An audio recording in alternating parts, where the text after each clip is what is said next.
had a client literally call me and go, "Hey, Johnny, what's going on with this lawsuit?"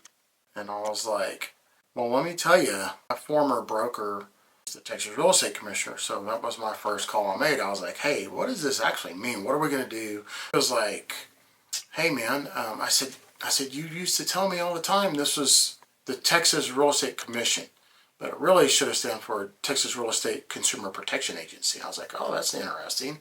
What do you mean by that?" And she goes, "Everything that Texas does is to protect the consumer," which that's really good. It should be that way.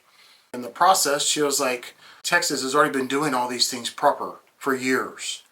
I was like, "What do you mean?" She goes, "Well, there's a listing documents that have been signed by everybody before it ever goes live. And when you sign your listing paperwork, it talks about when it's going to go live on the MLS. It talks about how much it should sell for and how much commission is being paid." Also working with buyers, we've had buyer rep agreements we've used for years also. And that establishes the relationship between the buyer and the agent and how they're getting paid. Texas has been doing it right, and for all of you who don't know, Texas has the highest standards for getting your real estate license and your broker's license. Texas holds high standards, and we think that's important for the consumer.